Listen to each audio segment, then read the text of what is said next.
Ang Kabataan Express ay hatid sa inyo ng UNICEF.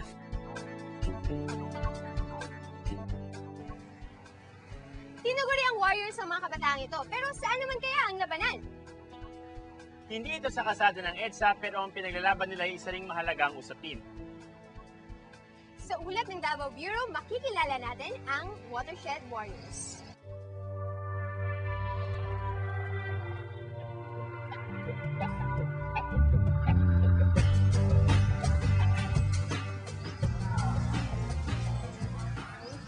Isa sa mga biyaya ng aming syudad ang bukod tanging yamang tubig. Ayon sa pag-aaral na ginawa ng American Waterworks Association, ang Davao City ay isa sa mga lugar sa buong daigdig na may best potable water. Ang tubig ng Davao City na ituring isa sa mga pinakamalinis at pinakamagandang tubig sa lungsod at saka sa buong Pilipinas dahil maaari siguro dahil sa ating Mount Apo Protected Area.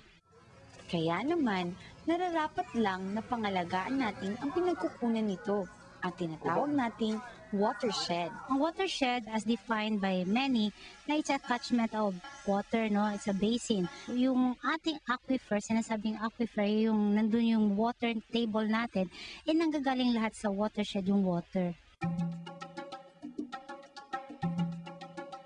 Mula sa mga watershed areas ay dumadaan ng tubig sa iba't ibang proseso. Hanggang sa, hayan na, lumalabas na sa ating mga gripo. May 9 na watershed areas ang Davao City.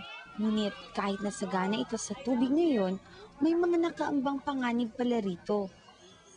Ang deforestation o ang pagkawala ng mga kagubatan, problema sa basura, at ang pagkakaroon ng mga plantasyon sa watershed areas ang mga dahilan ng pagkasira ng supply at ng kalinisan nito.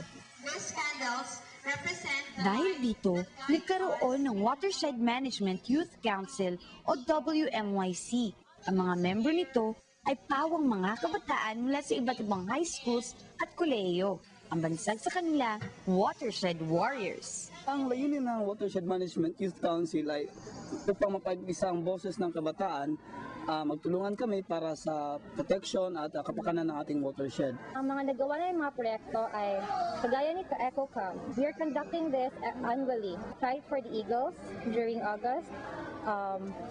We have Adopt a Site where we plant trees. We have this big symbol. Sa kanilang mga eco camps ay may mga symposiums, forums at eco tour. Bukod sa eco camp ay nagkakaroon din sila ng youth congress, eco walk activities at ang Flight for the Eagles, isang taunang bike ride. Ang WMYC ay isa sa 10 accomplished youth organization ng bansa.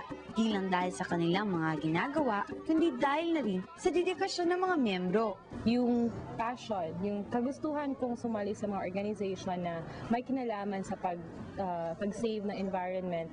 Tapos isa din ng reason is yung pag-ibig sa kalikasan. Kung saan may ibalik mo sa kalikasan yung pinigay niya sa inyo. Kakaiba yung feeling na kahit pagod na, at least nakatulong kami sa ating environment. I feel challenged kasi wala talagang katapusan ang crusade para protektahan at pangalagaan ng environment. It is a never-ending battle na pinapasukan namin.